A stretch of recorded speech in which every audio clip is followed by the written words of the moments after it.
Good evening. You're listening to AdrenalineRadio.com, 1680 AM on your internet dial. I'm Fred Blanchard, your host for Adrenaline Motorsports, and this is December the 3rd. It looks like the holidays are upon us. I got to tell you that this has been quite an exciting year for me. As I must tell you that this is my first full year on doing this gig, and it's been a real ball. I'm very tickled to death about it. When I first started out, I mean, I didn't know whether this thing was going to take off or not, but I've actually got people who actually listen, so that's a plus.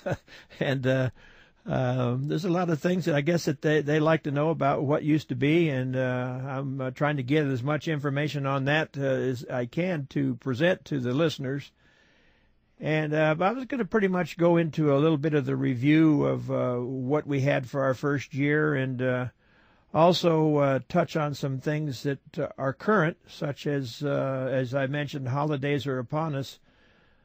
I don't know if you've heard it on the internet or the news or whatever, but every year about this time, drag racing has come to a level that some of the participants in drag racing are able to put on events and invite the public and for a good cause. And one of those individuals is John Force Racing, and he has an event. It's scheduled for December the 5th, and at his facility there in Yorba Linda.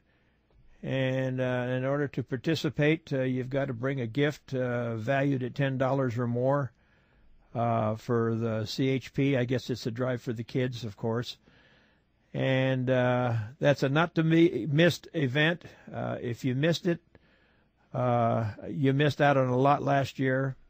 The deal was that, from what I was told, and I didn't make it, however, but the thing is that he does things for people, and it's a good cause, and it's his fan base, and I got to tell you that he's brought drag racing from when I knew it to a level that no one really expected, and I must tell you that he's one of the reasons why I'm wanting to do what I'm doing here. I got to tell you that he's brought his whole family in it. He's done so much for the sport. It's just unbelievable. I mean, I don't even know the man, but I mean, the thing is that I see him at the events. I knew that I grew up pretty much. My family was raised near where he was raised as well, and grew up and spent his early years involved in the motorsport deal, and I knew people who worked for him in the early stages of his career and that type of thing, and it was tough, no question about it, but the bottom line is, as far as I'm concerned, he's one heck of a guy, and my hat's off to him and his family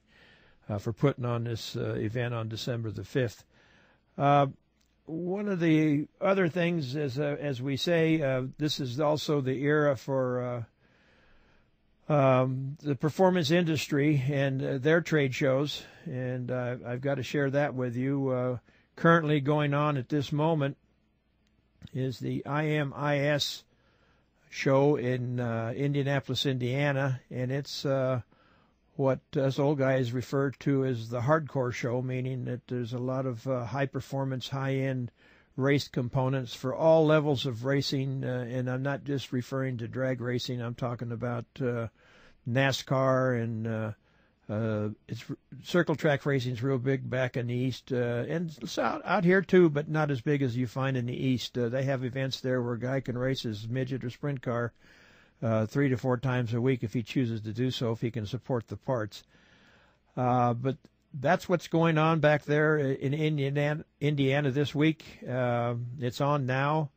In fact, I got a call from some friends of mine who were there attending the show and made mention of some new products that are there being displayed in the various booths. And so I'm going to tell you that, by the way, this is a new show. It's the second year that they've had it, but it's grown by leaps and bounds, and every booth was sold out. And the following show after that will be next week, starting, I believe, on the 6th or 7th, and it's the PRI, which is an equal show. It's the same thing. It's hardcore racing, and there's a lot of companies that are leaving this show and going to that one. So I don't know where all this is going to end up, but again, it's the manufacturer show providing race car chassis, race car bodies, steering gears, rear ends, differentials, transmissions, anything the hardcore that the guy, if he's going to build a vehicle of any kind,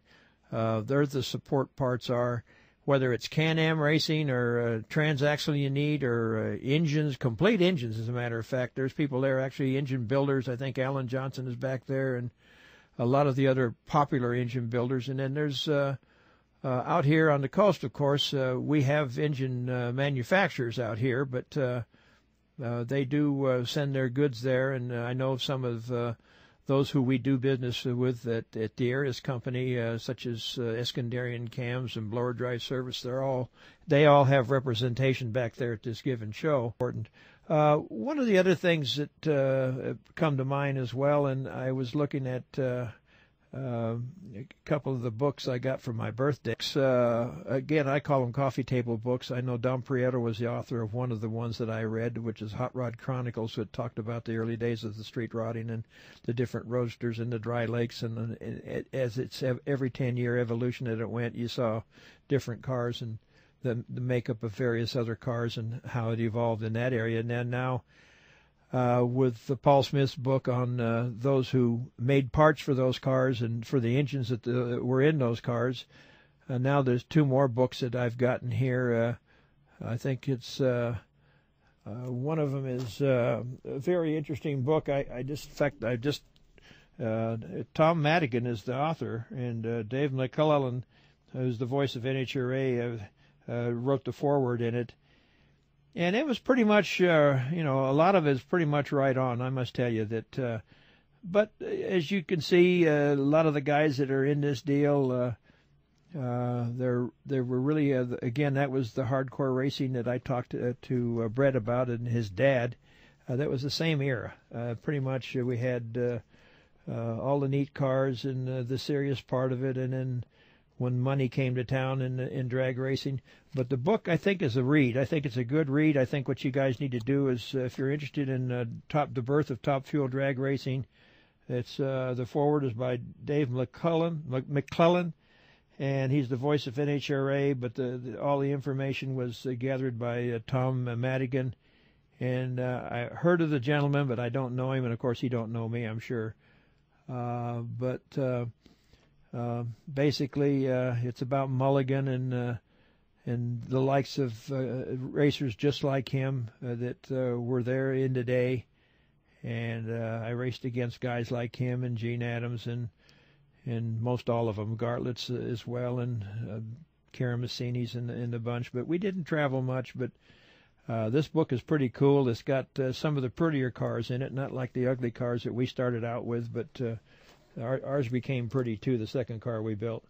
But that was what they were, and that was the things you saw in them. And then came the engine builders, which was the era of the engine builders. And then you had the likes of Tommy Ivo, TV Tommy, of course, came, and he was one of the shining lights in the sport. And of course, you had the McEwens and the Perdomes and a lot of those guys. And then, of course, you can't leave out Gene Adams, of course. He was there. And then you had a variety of others in different types of cars. I mean, you had Jazzy Nelson, of course, who came out with a Tupelo coupe, and he had a nitro flathead engine in that deal. And I got to tell you that these guys were they're the ones that really made the sport for the people who are out there today. And they didn't run with sponsors. They had no money. They had hardly anything. Just a bunch of guys got together and they built a car, and it was one connection to another. And they'd buy somebody else's car, put some paint on it. And of course, the painter of the day was George Cerny Automotive there back in the day of Compton and all. And so you had that as well. And but those were the days. I mean, when there were events that, like I say, we didn't travel too far. We went as far north as maybe the Bay Area and what have you, but we went far south as San Diego, but we never left too much of the state. Maybe Arizona for a couple of races, but these guys here began to travel. They went back east, and such as the Howard Cam car did, and that was the beginnings of what they presented. And but this book is a good read. I would say it's Tom Madigan, and he's the guy. He's the author of Fuel and Guts: The Birth of Top Fuel Racing. That's a good Christmas present for somebody.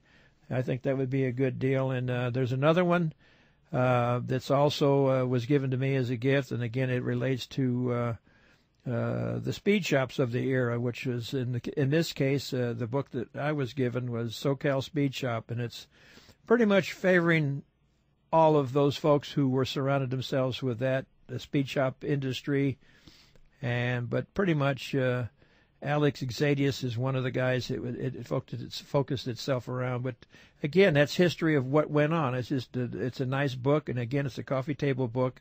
It's something you'll want to read.